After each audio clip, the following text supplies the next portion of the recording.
protagonista, un adolescente de 13 años que es culpado de poder en algún momento incluso haber asesinado, ¿no? Está siendo investigado por el asesinato de un adolescente de su misma edad, ¿no? ¿Tú sabías, José, que esta serie ha sido escrita también y producida, creada y escrita, no solamente por el director que se hace cargo, sino del padre de familia, el protagonista de Stephen Graham? Él Claro, ha sí, sí, sido parte de este claro, escrito, ¿no? Y exacto. me pareció impresionante que no solamente lo haya escrito, sino que además haya actuado favorablemente, por cierto. Sí, él ya es un actor famoso, reconocido, pero seguramente ninguna actuación como esta, ni mayor reconocimiento como en esta serie, ¿no?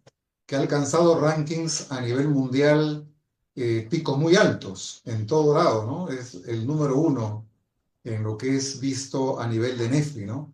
Y sí, a partir de la experiencia, algo que tal vez no sucede mucho en Perú, o no sé, en partes de Latinoamérica, el que haya asesinatos de adolescentes por otros adolescentes allí.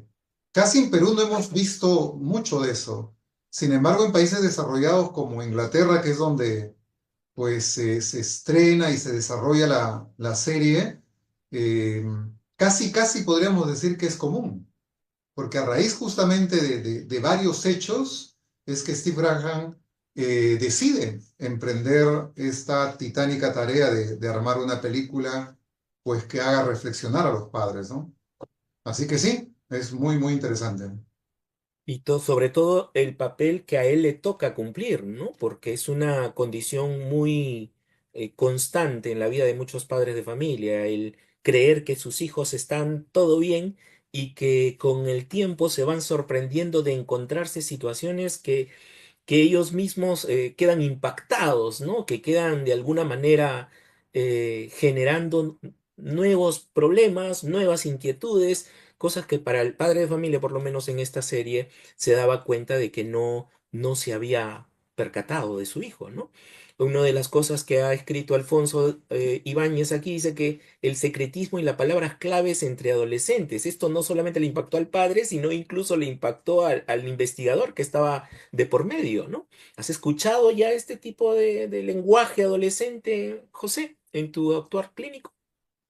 Bueno, la palabra o la jerga que más sobresale en esta serie que no la había escuchado es incel, ¿no? Este término no lo Celibato conocía a raíz de la involuntario, ¿no? película, recién lo he conocido. Pero esto revela, mira, bueno, para los papás o el público que nos ve, incel significa un celibato involuntario, algo así. No es aquel adolescente que quiere tener pareja, que quiere tener sexo, pero que no tiene las habilidades sociales para enamorar, para entablar una relación.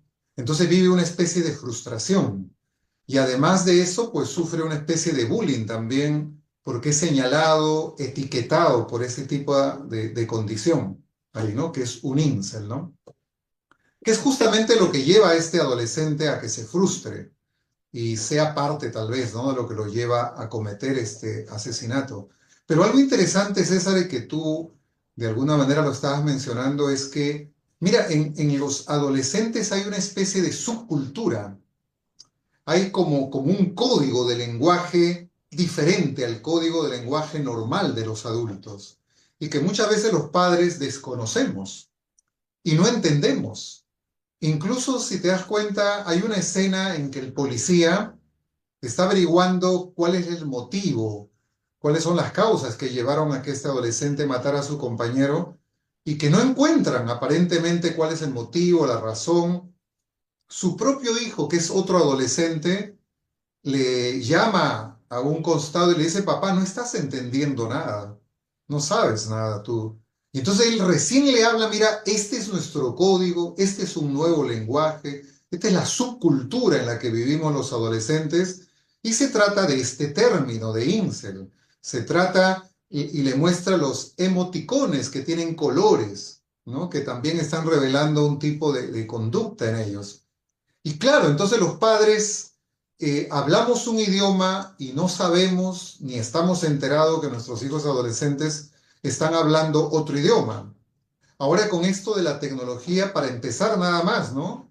Pues nosotros somos, digamos, migrantes de la tecnología, en cambio ellos son nativos, conocen más, dominan más la tecnología y nosotros no. Entonces, todo esto en un mundo en que se crece tan veloz, tan rápidamente, ha llegado un momento en que ya como que vivimos en dos mundos diferentes. El mundo adulto nuestro como padres y el mundo del adolescente diferente. Y muchas veces hay un choque generacional entre ambos, ¿no? Y terminamos por no conocer a nuestros hijos. Creemos que lo conocemos, pero no lo conocemos. Sí, dime. Justamente, José, esta es un poco la pregunta que muchas veces uno se hace como padre de familia, ¿no? En el sentido de decir, ¿realmente podemos llegar a conocer plenamente a nuestros hijos? Sobre todo en la adolescencia, porque estamos hablando de dos culturas absolutamente diferentes, ¿no? Como muy bien lo has resaltado, ser migrante tecnológico nos limita a conocer ciertas áreas, pero ser nativo es como, en el lenguaje popular diríamos, se las saben todas, ¿no? Saben cómo ocultarse frente a las exigencias o a las limitaciones que los padres quieren establecer. ¿Cómo puede un padre de familia, José, llegar a conocer eso desde las limitaciones que pueda tener, no solo con la tecnología, sino también lo que la tecnología ha provocado en la familia, que es el rompimiento de la intimidad, del cara a cara, del conocerse y comprenderse mientras se conversa? Ahora todo es día virtual. Recuerdo el caso de unos padres de familia que para llamar a almorzar a su hijo, lo tienen que hacer por mensaje de texto, aun cuando su hijo está en su dormitorio en el segundo piso, ¿no? Ya ni siquiera lo llama, simplemente le manda un mensaje de texto, ya está el almuerzo y tiene que bajar. Entonces, el padre de familia puede llegar a conocer realmente a su adolescente en estas alturas y cómo podríamos profundizar en ello. Sí, la película nos plantea algo muy interesante en la que yo creo tener un hijo tranquilo, bueno, estudioso, viene del colegio, está en su cuarto, obedece, no lo veo para nada complicado, desobediente, rebelde, y sin embargo, dentro de ese hijo mío que lo veo así tranquilo y buenito, que pareciera que no mata ni una mosca, se escondía un monstruo, se escondía un psicópata, un sociópata que llevó a matar a su compañera, porque no es que es sospechoso, sino que en verdad él la mata. Y este niño tiene todos los rasgos de un sociópata.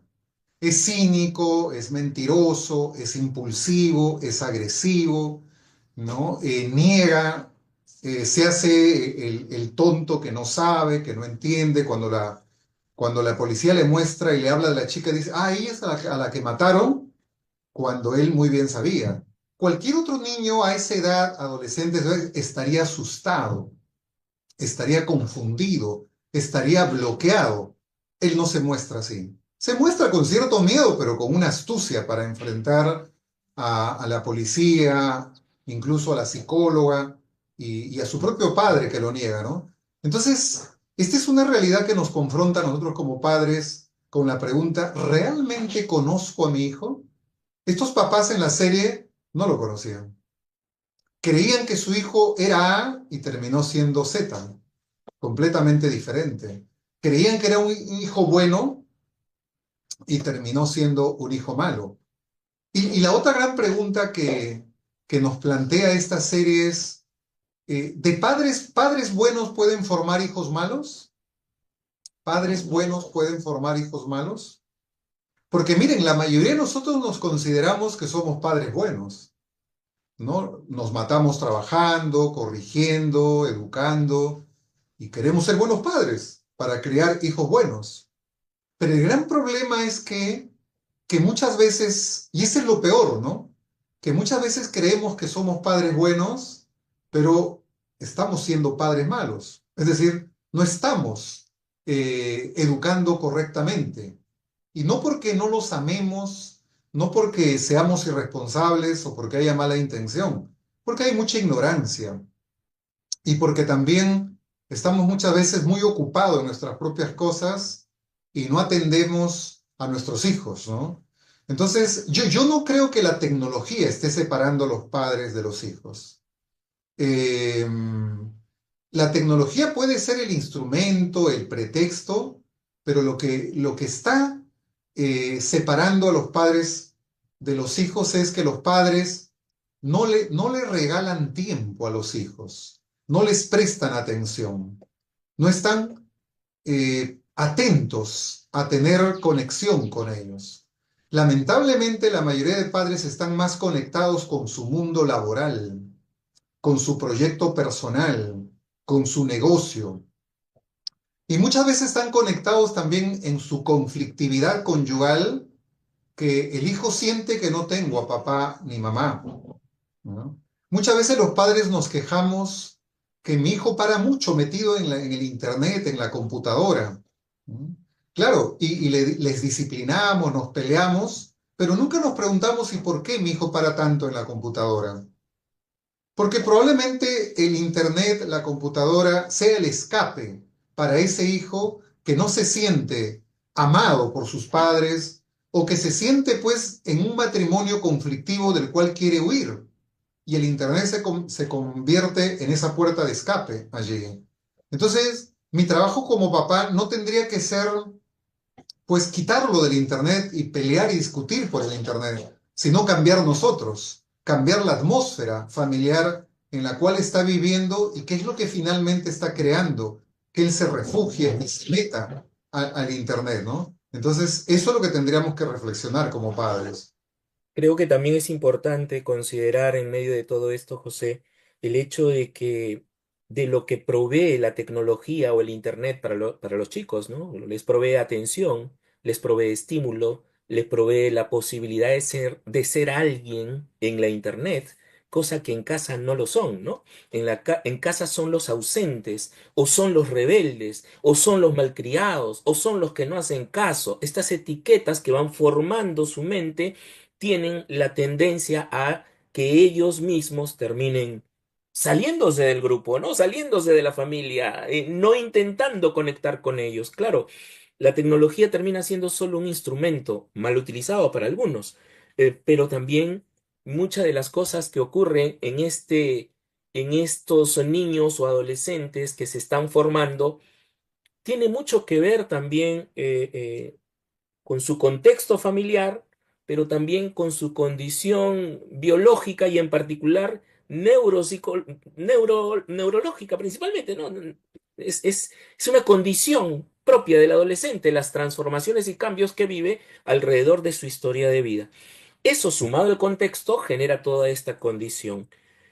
¿Cómo vemos en este caso particular, José, esta vamos a llamarlo así, este riesgo de etiquetar a nuestro adolescente por sus conductas con ciertos trastornos o con ciertas patologías o incluso con ciertas palabras que muchos padres usan, ¿no? Es que mi hijo es un rebelde o es una malcriada o no me quiere hacer caso. O sea, ¿de qué manera influyen todos estos mensajes ya a nivel neuropsicológico en la vida de un adolescente, sobre todo entre los 12 y 14 años, José?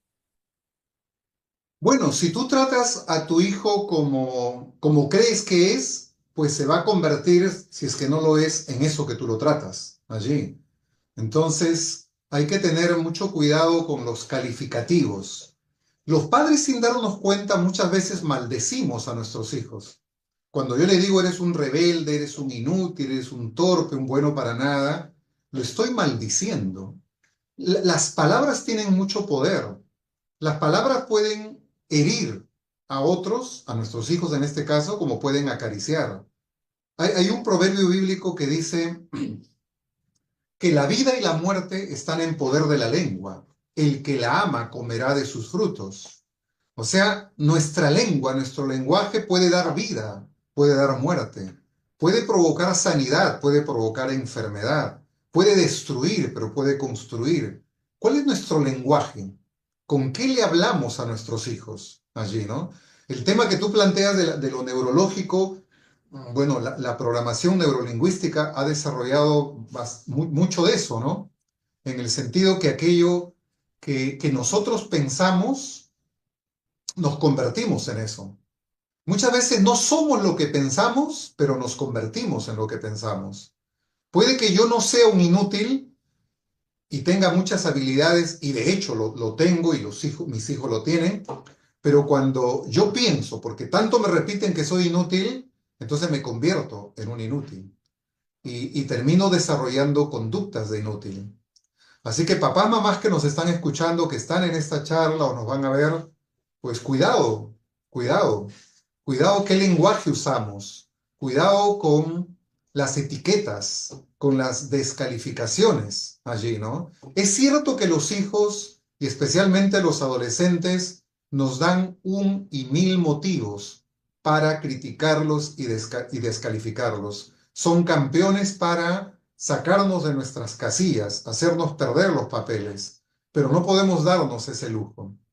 El gran literato alemán Goethe, él decía que si yo trato a mi hijo como lo que es, será peor de lo que es. Pero si lo trato como lo que debería ser, empezará a ser mejor de lo que es. Si yo lo trato como un rebelde, pues va a ser más rebelde. Pero si lo empiezo a tratar como un responsable, aun cuando todavía siga siendo rebelde, seguramente va a empezar a dejar de ser rebelde y a ser más responsable.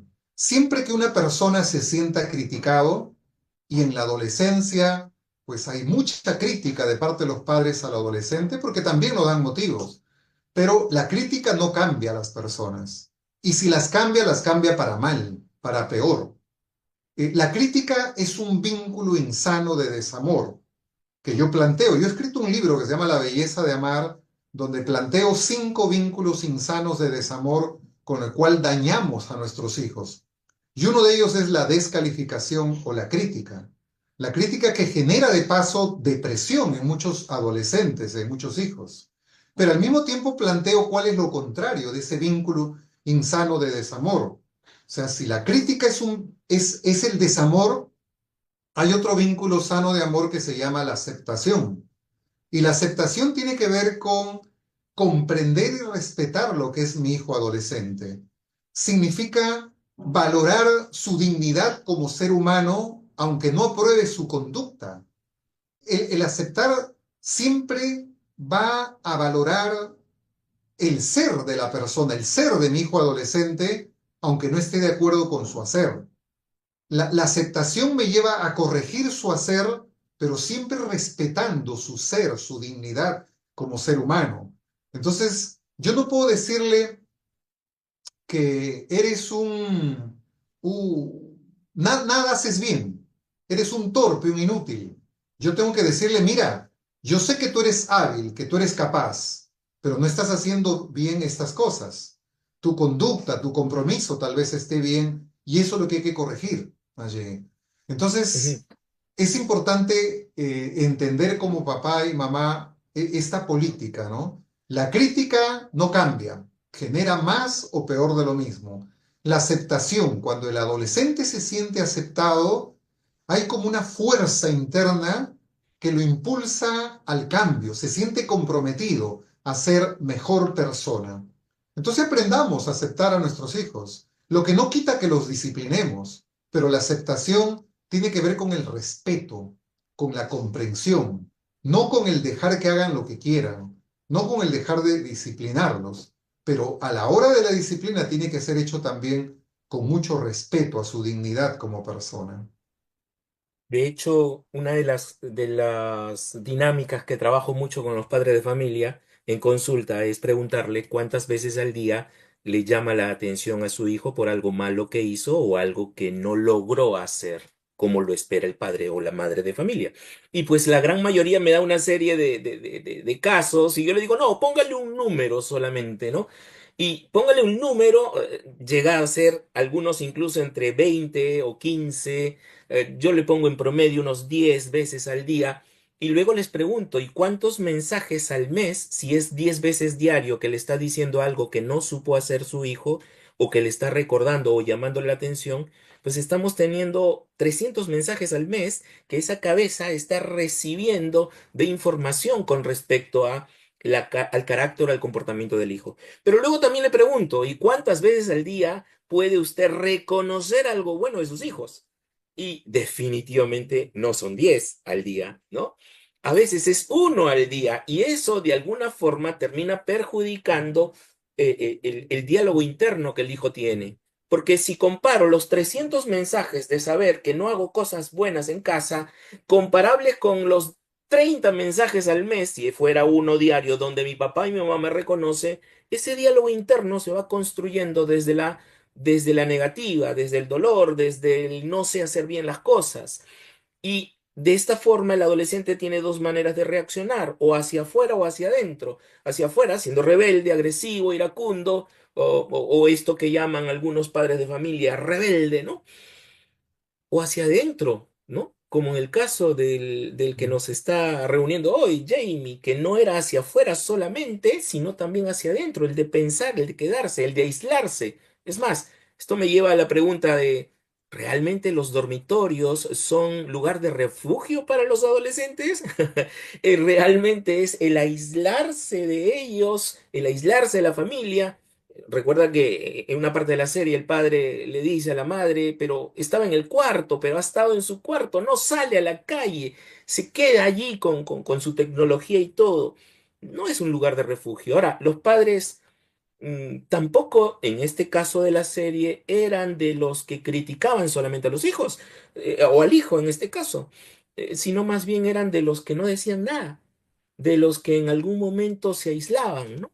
Entonces, bajo esta circunstancia, los padres terminan siendo reactivos o más bien terminan siendo de los que escuchan, de los que atienden, no solo al comportamiento, sino a la vida emocional del adolescente, ¿no? Entonces, este diálogo que el adolescente se maneja en su interior, sumado a la forma en que el padre o la madre de familia los trata, que no solamente es, insisto, con palabras de crítica, como lo hemos visto, sino también con ausencia de palabras en algunos casos, ¿no? Con el, bueno, está en su dormitorio, está tranquilo.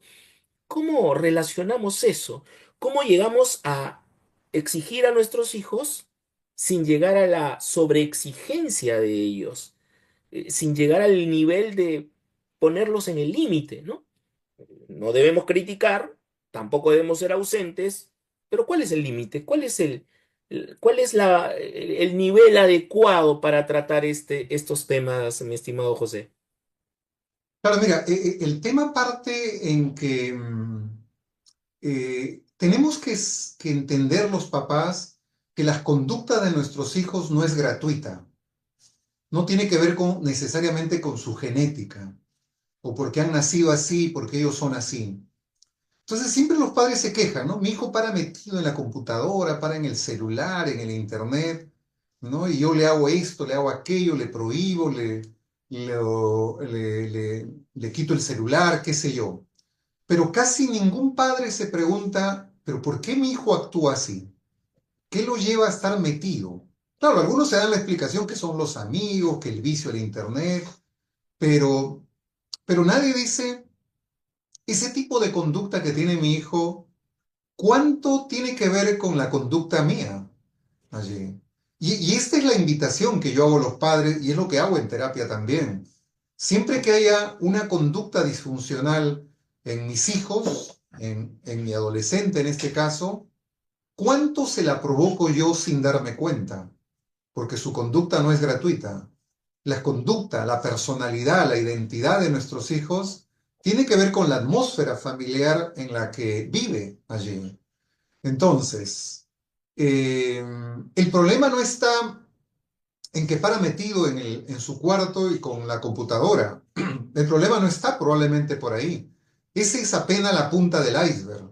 Es el efecto de problemas mucho más fondos que puedan haber. Y algo de eso mencionamos. Cuando un hijo no se siente conectado con papá, con mamá, porque papá, mamá trabajan mucho, son ausentes, o porque paran renegando, o porque paran peleando, o porque paran en sus propios mundos, pues el hijo busca conectarse con otro mundo, con otras personas, con el Internet en este caso. Y entonces el Internet, el celular se convierten en esas puertas de escape, en esos refugios para ellos por la insatisfacción en la que viven en la familia. Muchos hijos no quisieran tener ni formar parte de la familia a la cual pertenecen. Y eso es muy lamentable, pero muy real también allí. Ellos quisieran formar parte de otra familia. Muchos de estos jóvenes que forman parte de grandes pandillas, pues lo que han hecho es reemplazar a su familia de origen, a su familia real, por la familia de la pandilla. Porque en la pandilla se siente más aceptado, amado, reconocido, comprendido que en su propia familia. Y entonces hay familias que sin darse cuenta expectoran, expulsan a los hijos de ese entorno y no necesariamente de manera adrede ni de manera consciente. Cuando yo soy unos padres que peleamos todo el tiempo, pues mi hijo no quiere pertenecer a esa familia. Si yo soy unos padres que todo el tiempo los paro gritando, exigiendo, sobreexigiendo, llamando la atención, muy hipernormativo, claro, mis hijos tampoco quieren pertenecer a esta familia. Allí. Yo por eso siempre digo, y esto lo tengo casi casi como un axioma, no hay niño problema, hay padres problemas. No hay adolescentes problemas, hay padres problemas. La adolescencia, es cierto, tiene sus cambios y sus propios problemas, pero que eso de que todo adolescente es un rebelde, un malcriado, no un irresponsable, un desordenado, no es tan cierto. No es tan cierto. Hay algo de, pero en un sentido todos somos así, rebeldes, y todos somos así. El problema es cuánto de socialización y de formación tenemos. Ese es el tema. Si mi hijo es rebelde, irresponsable y todo lo malo es porque yo lo he producido. Yo lo he producido. Él es o ella es tal y cual yo lo he hecho. Jamie en la película no nació un sociópata, no nació para matar. Él fue formado para eso. A él, pues, esculpieron esa identidad en él sin darse cuenta, sin mala intención tampoco de los padres, pero lo hicieron así, allí. Con esto tampoco busco culpabilizar a los padres, ¿no? Porque también los padres, bueno, en verdad la ignorancia y tal vez sus propias heridas son los culpables directos. Y a veces hasta sus padres de ellos, es decir, los abuelos de nuestros hijos, tienen Es, muchas veces más culpa, ¿no? es Sí, como sí. una cadena, es como una cadena que se va forjando. Pero aquí también me llama la atención algo más que lo vimos al principio, José. Em, Si bien es cierto, los padres marcan mucho la vida de los hijos, sobre todo trasladan todo su frustración, su rabia muchas veces, o su ignorancia en algunos casos, de acuerdo a la crianza que hayan tenido, eh, pero también estamos hablando de un contexto educativo, por ejemplo, con el colegio, cultural, social, esta llamada manósfera, que también influye en esa formación de la que tú mencionas, ¿no? Porque también este nuevo modelo de educación a través de los influencers que hay, este lenguaje que utilizan muchos de estos influencers, de donde nace el incel o de donde nace este tema de la manósfera, también provoca cierta formación en los chicos, ¿no? Porque como no ven un liderazgo de ejemplo en sus padres o como no quieren ser como sus padres, buscan una identidad a quien parecerse. Y en medio de eso aparecen, a nivel cultural sobre todo, muchos modelos que pueden tergiversar o generar toda esta transformación en los hijos. ¿Cómo un padre de familia, una madre de familia podría de alguna manera estar alerta a eso, al tema cultural digital, no sé si mencionarlo de esa forma, pero cómo ¿Ok? el padre o la madre de familia tendría que estar alerta para ti en ese riesgo de que su hijo pueda ser atrapado por esta cultura? Ok, lo que tú estás planteando es bien interesante porque nos lleva a la pregunta, ¿qué influencia más en nuestros hijos? ¿La calle, el colegio, los amigos o la familia en la que viven? ¿Qué influencia más?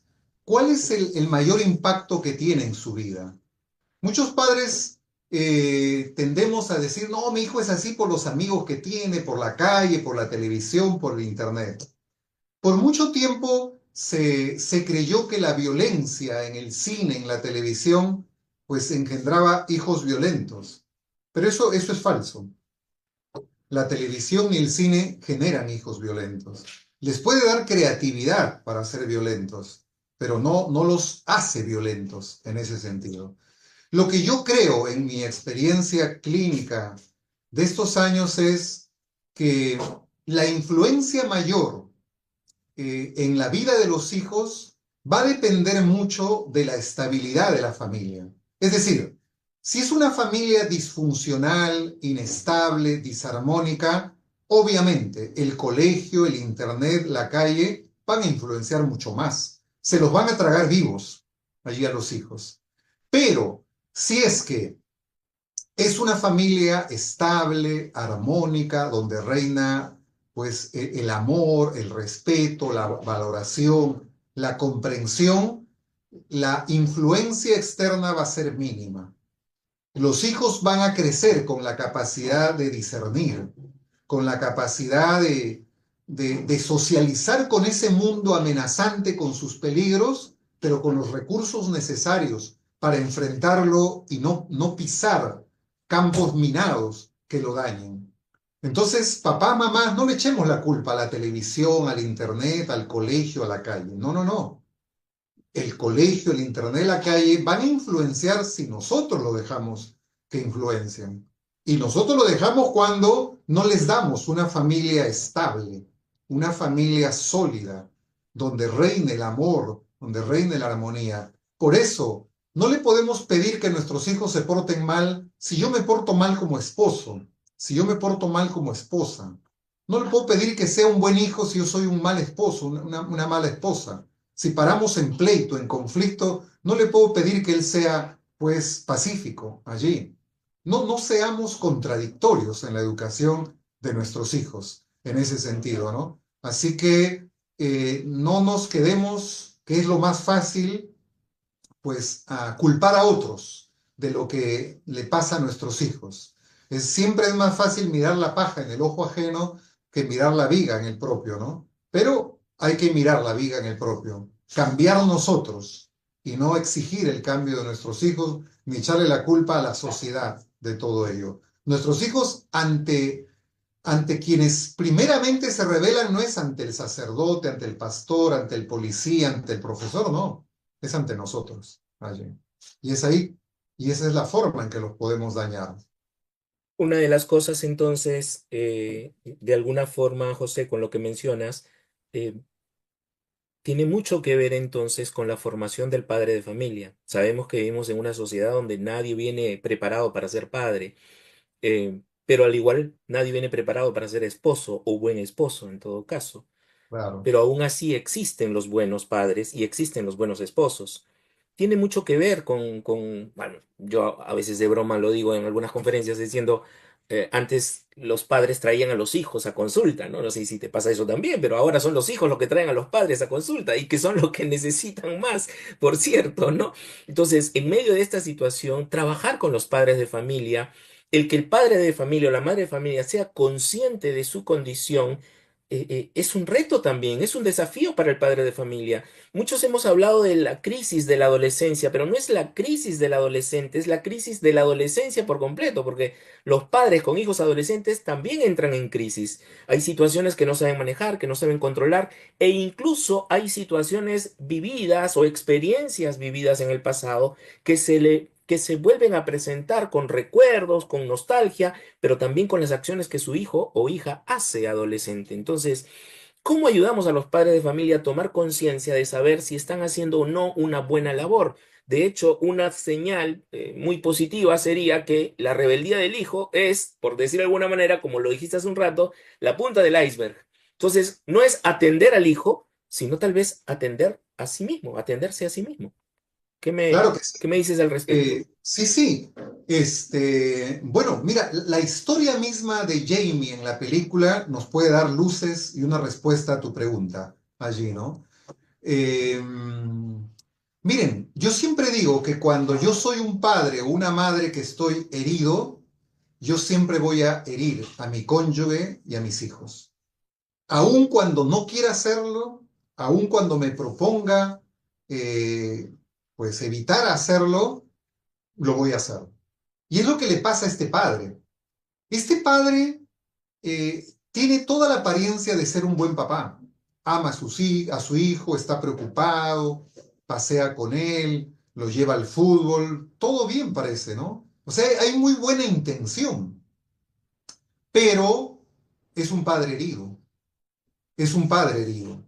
Miren, él cuenta en una de las escenas que su padre fue muy violento con él.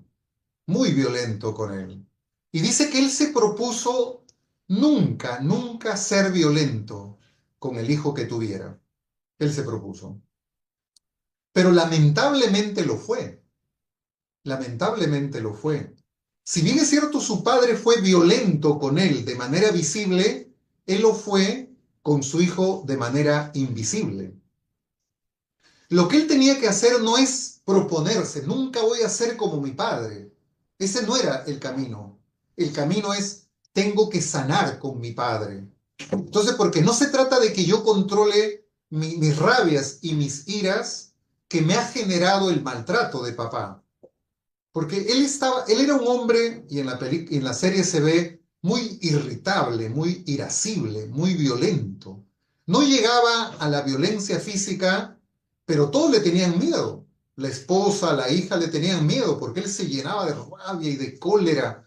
Trataba de contenerse, ¿no? Y hasta en sus términos, le hablaba a la esposa, amor, no va a ser así. Le mencionaba aparentemente usando la palabra amor como que cariñoso, pero con esa carga emocional de agresividad allí, ¿no? Porque era un hombre herido. Entonces, papá, mamá que me escuchan, no se trata de que yo controle mi ira, de que yo gestione mis rabias, no se trata de eso. Se trata de que yo sane mis heridas, que yo sane mi rabia, que yo sane mis amarguras, que yo sane mi rencor allí. Entonces, la lección que yo recojo en esta serie es que para yo ser un hombre sano, tengo que reparar mi relación con mis padres para repararme a mí mismo. Y cuando yo me reparo a mí mismo, reparo mi relación con mi cónyuge y reparo mi relación con mis hijos allí. Él entonces, en vez de proponerse no hacer eso con su hijo Jamie, él debió proponerse sanar su relación con papá. Si él hubiera sido un hombre sano emocionalmente, no lo hubiera dañado allí. Y hay varios pasajes que podríamos analizar y profundizar cómo él daña al hijo sin darse cuenta Sí, allí. de hecho, los gritos entre ellos, con la esposa, el lanzar cosas. Jamie incluso ante la psicóloga le dijo que en algún momento el papá había reventado cosas o había lanzado cosas con mucha fuerza. Nunca los golpeó a ellos, pero sí golpeó cosas, ¿no? Creo que si el padre o madre de familia se diera cuenta de la condición personal que tiene frente a la condición de sus hijos, tal vez esto podría ayudar a, no sé si es permitida la palabra, reformar la vida del hijo adolescente. De hecho, una de las cosas que creo que también es importante resaltar de todo ello es la forma en que la madre de familia asumía todo esto, ¿no? La madre desde una mirada pasiva, sumisa en algún momento, de un aguante y soporte al carácter del esposo. ¿Cómo crees que eso también influenciaba en la forma en que Jamie veía a las mujeres, José? Claro, el tema pasa de cómo se mueve y se enfrenta el poder en las relaciones conyugales, ¿no? Definitivamente el poder en este matrimonio lo tenía él, y de alguna manera la mujer se lo había entregado también, porque bueno, era un hombre más dominante, un hombre más de mal carácter, ¿no? Entonces una manera de llevar la fiesta en paz era, bueno, hagamos lo que tú dices, ceder a lo que él hace, a lo que él dice allí, ¿no? Y ese fue tal vez el error de mamá, porque ella fue testigo muchas veces del trato que el padre le daba al hijo. Miren, muchas veces la violencia de un padre hacia un hijo no es tan visible ni tan déspota, pero puedo ser violento con mi hijo como lo era en el caso de Eddie, que es el papá de Jamie, de ser un papá muy controlador, muy invasor en la vida del hijo allí, ¿no? Entonces era un papá que, por ejemplo, para que sea hombre tenía que ir a jugar fútbol. No le preguntó si le gustaba el fútbol y todo. Encima, su hijo no tenía habilidad en el fútbol y se frustró y le hicieron bullying por eso. Y él ni siquiera lo defendió, se sintió avergonzado allí por la conducta de su hijo. Entonces, eso es un maltrato psicológico terrible. Y claro, la mamá que sabía y veía todo eso casi no decía nada allí. Entonces, las mamás o la mujer, la esposa, cuando ven que tienen un esposo pues irritable, malgeniado, con problemas, todo eso, la idea, las dos conductas o respuestas equivocadas son yo también atacarlo, porque siento que me ataca a él, ¿no? Él es violento, pues yo también le contesto y hacemos la guerra. Esa es una respuesta, una de las primeras respuestas, pero que está equivocada. La otra respuesta es lo que hizo la mamá de Jamie, guardar silencio y distancia. Entonces, mejor no peleo, mejor no le contesto nada para no crear más problemas. Eso también es una respuesta equivocada. Hay una palabra que se llama asertividad, que es lo que tenemos que desarrollar todos los seres humanos y mucho más en nuestras relaciones interpersonales, que es parte de lo que es la inteligencia emocional. La asertividad significa que yo aprendo a expresar lo que pienso, lo que siento y lo que quiero, pero de manera ecuánime, sin quedarme callado, pero sin tampoco explotar y agredir a otros. Aprendo a defender mis derechos, pero sin atropellar el derecho de otros. Eso es ser asertivo. Las dos grandes herejías de la asertividad son, pues, la pasividad, que es lo que hacía la mamá de Jamie, no responder, guardar silencio, quedarse callada. Y la otra herejía es la agresividad, que lo era el papá de Jamie, ¿no? Agresivo, explosivo, irritable. Ambas respuestas son equivocadas. Ambas conductas es lo que hacen que el niño crezca, pues, en un primer momento timorato, inseguro, aislado, ¿no? Porque si ustedes ven a Jamie, su cuarto, por ejemplo, era la del cuarto de un niño de 6 años, de 5 años. Tenía muñequitos y todo. Sin embargo, y su rostro también. O sea, este chico no parecía matar ni una mosca. Encima es un niño inocente, ¿no? Con toda el decoro de su cuarto allí. Sin embargo, detrás de ese niño buenito e inocente que parece no matar de una mosca, se escondía un monstruo, se escondía un sociópata allí, ¿no? Entonces, ¿es por qué? Por eso tal vez el refrán, ¿no? Cuídame de las aguas bravas que de las aguas mansas que de las bravas me cuido yo, allí, ¿no? Entonces, en ese sentido hay que tener mucho cuidado, ¿no? En cómo estamos formando a nuestros hijos, ¿no? Es lo que te podría decir. Perfecto. El rol que cumple cada uno de ellos, padres y madres, es bastante importante para poder hallar el equilibrio y sobre todo el saber de qué manera ir forjando el carácter de los hijos. Y bueno, no se ve en la película y tal vez será motivo de poder hablar en otra ocasión porque como hacemos con los padres solos o solas, ¿no? Que tienen a sus hijos a cargo y que por el trabajo tienen que ausentarse y tienen que quedar a cargo de las tías, tíos, abuelos, abuelas o las nanas en el mejor de los casos para algunos, ¿no? Entonces, es un tema también interesante, cómo criamos a los hijos desde esa soledad o de esa parcialidad que hay, ¿no? Esto que tú mencionas de ser asertivos entre papá, entre mamá, mm, para poder construir y forjar un buen carácter de los hijos, parte justamente de que el papá y la mamá puedan ser conscientes de todo lo que está pasando en ellos, ¿no? Ahí partiría todo, creo yo, para poder desarrollar una buena crianza. La crianza no tiene que ver solo con el hijo, también con los adultos, también con los padres.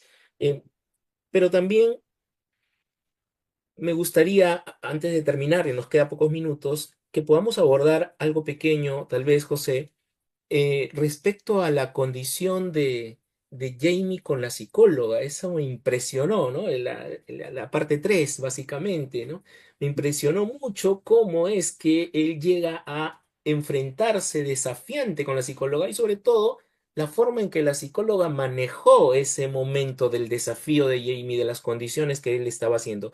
Quiero tomar el punto de vista de la psicóloga, ¿no? Que en este caso es una profesional preparada, entrenada, sí, pero ¿qué pasaría si un padre de familia pudiera tomar ese rol, no de psicólogo o psicóloga, pero del manejo emocional que se tiene que tener frente a una condición am, de rebeldía, de agresividad que el hijo o los hijos pudieran tener? ¿Cómo analizamos ese proceso de... Entiendo que la psicóloga, por ser psicóloga, tiene su formación y pudo manejarlo, pero ¿cómo le ayudamos al padre de familia a decirle que tal vez esa es una forma más adecuada de manejar estas explosiones de ira de los hijos?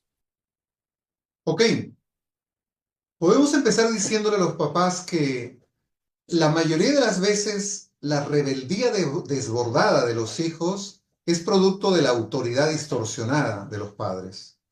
El problema, otra vez, no está en la rebeldía del hijo, el problema está en la autoridad de los padres, en que no estoy ejerciendo correctamente mi rol como autoridad delante de mis hijos. Y el problema pasa, César, en que la mayoría de padres reclamamos autoridad delante de nuestros hijos en base al título que poseemos y no en base al carácter que tenemos. O sea, las dos grandes fuentes de autoridad que podemos tener tienen que ver con el título que yo recibo y con el carácter que yo tengo. Es decir, un gerente puede tener autoridad porque tiene el título de gerente, pero como tiene mal carácter, no tiene una autoridad moral, no es reconocido plenamente como autoridad por sus seguidores. Entonces, lo mismo pasa con los padres también, en que muchas veces dice, tú me obedeces porque yo soy tu padre, soy tu madre, punto. A mí no me interesa lo que tú piensas. Entonces, eso es reclamar autoridad en base al título que yo poseo y no en base al carácter que yo tengo. La verdadera autoridad saludable es aquella que descansa no en el título, es que descansa en mi carácter. Y el carácter tiene que ver en cómo yo trato a las personas, en cómo yo trato no solamente a mi hijo, sino cómo trato a mi esposa, a mi esposo allí. En el trato hacia los demás es lo que se mide el carácter sobre todo de un líder. Y los padres somos líderes en casa. Entonces, si muchas veces lo tratamos mal a nuestros hijos, perdemos autoridad frente a ellos. Ellos puede que nos obedezcan porque no les queda otra, pero nos van a sacar la vuelta, ¿no? Y se van a llenar de amargura, probablemente, o van a ser ya rebeldes explícitos, declarados, también ahí. Entonces, el tema pasa por que tengamos nosotros que preocuparnos en pulir nuestra autoridad más que estar preocupados en corregir la rebeldía de ellos. Otra vez el énfasis que hacemos en esto, ¿no? Perfecto, perfecto.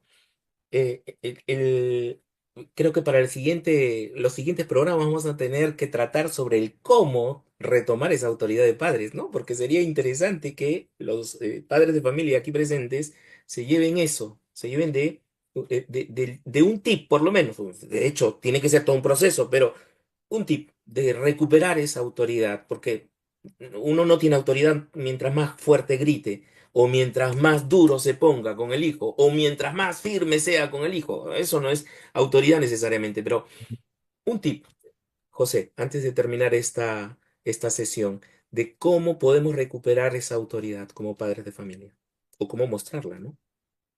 Claro. Mira, este es un principio psicológico, espiritual de liderazgo. Cuando yo hago sentir importante a mis seguidores, inmediatamente, automáticamente, yo me convierto en alguien importante para mis seguidores. Y es ahí donde mi autoridad crece. Entonces, si yo trato a mi hijo como alguien valioso, importante, inteligente, responsable, aunque no lo sea todo eso, pero si yo lo valoro, lo reconozco y le doy un trato respetuoso, gano autoridad frente a ellos. Y no solamente gano autoridad sobre ellos, sino que voy a lograr que ellos sean mejores personas allí. Entonces, es importante el trato en que damos. Es importante las caricias psicológicas, haciéndolos pues sentir que son importantes y valiosos. Eso es importante para poder pues formar buenos hijos, ¿no? Perfecto, perfecto, José.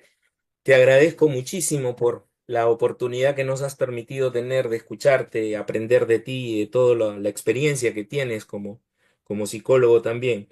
Y también agradecer a todas las personas que han estado acompañándonos en esta oportunidad en vivo a través del Zoom y también para aquellos que nos están viendo por las otras redes que vamos a estar publicando. Ha sido un gusto poder compartir con todos ustedes. Bueno, hemos resumido un poco sobre la condición que nos presenta esta película de Netflix llamada Adolescencia. Para que no los han visto, sería genial que pudieran verlo y luego volver a ver este video para darse cuenta de cómo es que esto ha ido calando en los aprendizajes que estamos obteniendo el día de hoy. José, te agradezco muchísimo tus últimas palabras para poder terminar esta sesión, por favor. Sí, César, si me permites un pequeño cherry, en Dale. el mes de mayo estamos organizando un taller para padres donde justamente vamos a estar analizando esta serie, Adolescencia. Vamos a estar ahí durante 4 semanas, pues aprendiendo a cómo lidiar con los hijos adolescentes, a cómo ser mejores padres y a cómo darnos cuenta de nuestros errores que podemos estar cometiendo y creer que estamos haciendo bien las cosas cuando estamos haciendo mal las cosas.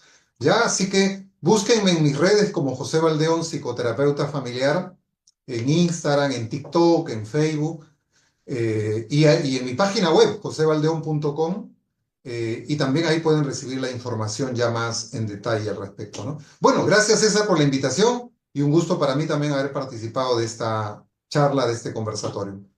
Recuérdenlo entonces, en el mes de mayo hay una capacitación que el doctor Baldión va a estar desarrollando, así es que aprovechen en poder buscarlo en sus redes sociales como José Baldión, psicoterapeuta familiar, y allí van a poder encontrar la información necesaria. Nuevamente, José, muchísimas gracias. Recuerde que este ha sido una plática psicológica, una plática